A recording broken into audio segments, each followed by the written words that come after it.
இந்த செய்தியை உங்களுக்காக வழங்குவது அருண் மசாலா. 1983 ஆண்டிலிருந்து தரத்துடன் தன்மை மாறாத அறுசுவை சமையலுக்கான அருண் மசாலா.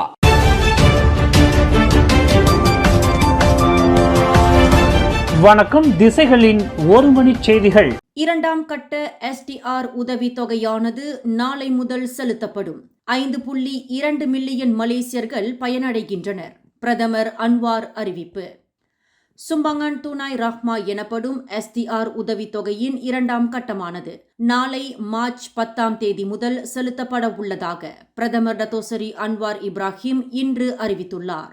அதன்படி நாடெங்கிலும் சுமார் 5.2 மில்லியன் மலேசியர்கள் இந்த உதவித்தொகையை பெறவுள்ளனர். இந்த முன்கூட்டியே உதவித்தொகையானது ரமலான் பண்டிகையை கொண்டாட தயாராகி வரும் மில்லியன் கணக்கான மலேசியர்களுக்கு உதவும் என்று அன்வார் குறிப்பிட்டுள்ளார். முதல் கட்டத்தை ஒப்பிடும்போது இரண்டாம் கட்டத்தில் உதவி பெறுவோரின் எண்ணிக்கையானது 5.2 மில்லியனாக அதிகரிக்கப்பட்டுள்ளதாகவும் அவர் தெரிவித்துள்ளார். கடந்த ஜனவரி மாதம் முதல் கட்டத்தில் வழங்கப்பட்ட உதவித்தொகைக்காக அரசாங்கம் 1.1 பில்லியன் ரிங்கிட் நிதி ஒதுக்கியிருந்த நிலையில் தற்போது இரண்டாம் கட்டத்திற்காக 1.3 பில்லியன் ரிங்கிட் நிதி ஒதுக்கப்பட்டுள்ளது.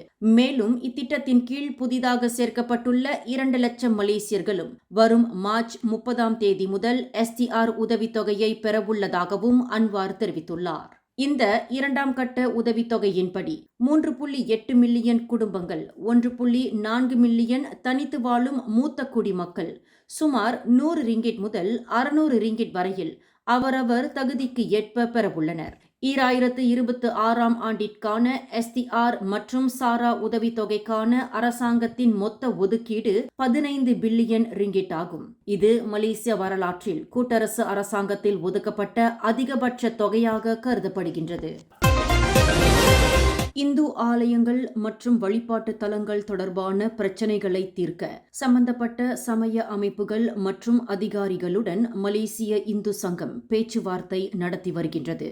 அவற்றில் ஆலய இடமாற்றம் தொடர்பான பிரச்சினைகளும் அடங்கும் என அதன் தலைவர் டி கணேசன் தெரிவித்துள்ளார்.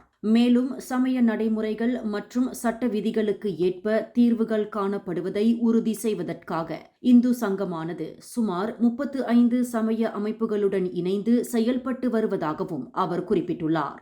அதேவேளையில் கொலகுபுபாருவில் உள்ள கோயில்கள் சம்பந்தப்பட்ட வழக்குகள் உட்பட குறிப்பிட்ட சில வழக்குகளை தீர்ப்பதற்கு மலேசிய இந்து சங்கம் தற்போது சம்பந்தப்பட்ட அதிகாரிகளுடன் தொடர்பு பேச்சுவார்த்தைகளை நடத்தி வருகின்றது. மேலும் இந்து ஆலய விவகாரங்களில் சட்ட வழிமுறைகளை ஆய்வு செய்யவும் அதற்கான வழிகாட்டுதல்களை வழங்கவும் வழக்கறிஞர்கள் குழு ஒன்றையும் இந்து சங்கம் அமைத்துள்ளது. இதனிடையே பாதிக்கப்பட்ட ஆலயங்களில் இருந்து சிலைகள் இடமாற்றம் செய்யப்படும் போது சமய நடைமுறைகள் கட்டாயமாக பின்பற்றப்படுவது உறுதி செய்யப்படும் என்றும் டி கணேசன் குறிப்பிட்டுள்ளார். அரசு விருது பெற்ற பேராசிரியர் தான் ஸ்ரீ ஷேக் முகமது நக்கீப் அல் அத்தாஸின் மறைவுக்கு தனது ஆழ்ந்த வருத்தத்தை தெரிவித்துள்ள பிரதமர் டத்தோசரி அன்வார் இப்ராஹிம், நமது சகாப்தத்தின் மிக சிறந்த சிந்தனையாளர்களில் ஒருவர் என்று அவர் குறித்து விவரித்துள்ளார். மிக சிறந்த தத்துவ ஞானியான ஷேக் முகமது நக்கீப் நாம் என்ன கற்கிறோம் என்பதை மட்டுமல்ல, அறிவு என்பதே எதற்காக என்று கேள்வி எழுப்பியவர் என்றும் அன்வார் விவரித்துள்ளார். இஸ்லாம் அண்ட் செகுலரிசம் மற்றும் புரோலோகமினா டு த மெட்டபிசிக்ஸ் ஆஃப் இஸ்லாம் உள்ளிட்ட அவரது மகத்தான படைப்புகள் மூலமாக அறிவின் மத சார்பற்ற நிலையை சிந்தனைக்கு உட்படுத்தினார். மேலும் இஸ்லாமிய உலக கண்ணோட்டத்தின் அறிவுசார் அடித்தளங்களையும் விளக்கமாக முன்வைத்தார். மலேசியா மட்டுமல்ல, உலகமே அவர் சொல்வதை கேட்டது என்று அன்வார் தமது முகநூல் பக்கத்தில் வெளியிட்ட இரங்கல் செய்தியில் குறிப்பிட்டுள்ளார். ISTAC என்றழைக்கப்படும் சர்வதேச இஸ்லாமிய சிந்தனை மற்றும் நாகரீக நிறுவனத்தின் நிறுவனர் மற்றும் இயக்குநரான ஷேக் முகமது நக்கீப் நேற்று ஞாயிற்றுக்கிழமை மாலை 6:47 மணியளவில் காலமானார். 2025 ஆண்டிற்கான SPM தேர்வு முடிவுகளானது வரும் மார்ச் 31 காலை 10 மணியளவில் வெளியிடப்படும் என கல்வி அமைச்சு அறிவித்துள்ளது. தேர்வாளர்கள் தங்களது பள்ளிகளிலேயே தேர்வு முடிவுகளை அறிந்து கொள்ளலாம் என்றும் தெரிவிக்கப்பட்டுள்ளது. தனிப்பட்ட முறையில் தேர்வு எழுதியவர்கள் அந்தந்த மாநில கல்வி இலாக்காவை தொடர்பு கொள்ளலாம் என்றும் கல்வி அமைச்சு இன்று வெளியிட்ட அறிக்கையில் குறிப்பிட்டுள்ளது. அதேவேளையில் பள்ளிகள் மற்றும் தனியார் தேர்வர்கள் இருவருமே தங்கள் தேர்வு முடிவுகளை myresult.spm.moe.gov.my மூலமாக சரிபார்த்து தங்கள் தேர்வு முடிவு சீட்டுகளையும் பெறலாம்.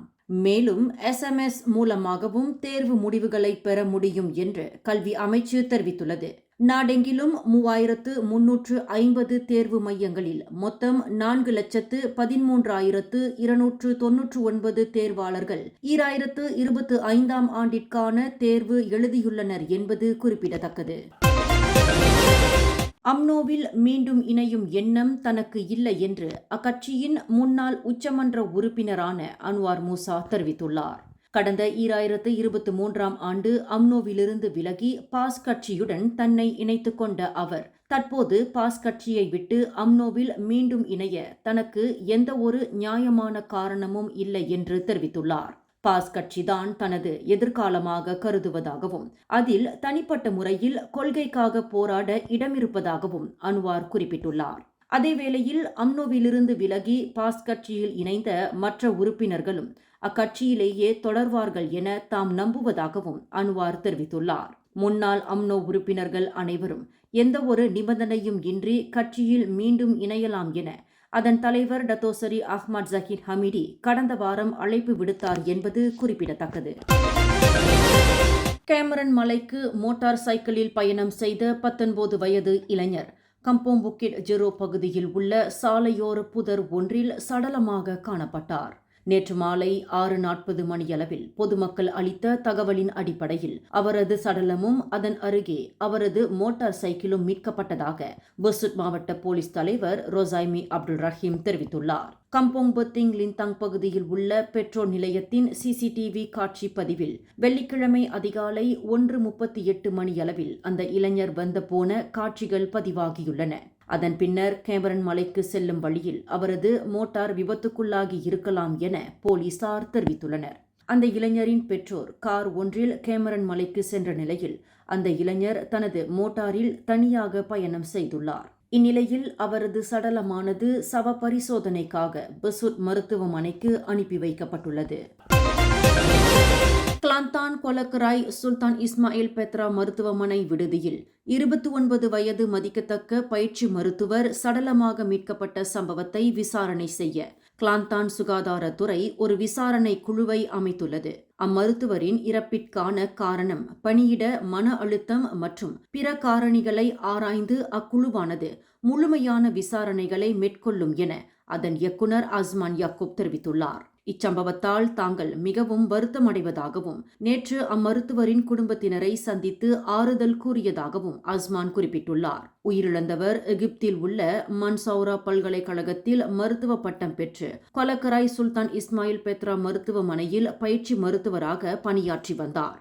இந்நிலையில் கடந்த மார்ச் 6ஆம் தேதி தங்கும் விடுதியில் உள்ள குளியல் அறையில் சடலமாக மீட்கப்பட்டார். முதற்கட்ட விசாரணையில் இதில் எந்தவித குற்ற செயல்களும் கண்டறியப்படவில்லை. உடற்கூராய்வு முடிவுகளின்படி கழுத்தில் ஏற்பட்ட அழுத்தம் காரணமாகவே அவர் உயிரிழந்துள்ளார் என்பது உறுதி செய்யப்பட்டுள்ளது. இந்த செய்தியை உங்களுக்காக வழங்கியது அருண் மசாலா. 1983ஆம் ஆண்டிலிருந்து தரத்துடன் தன்மை மாறாத அறுசுவை சமையலுக்கு அருண் மசாலா.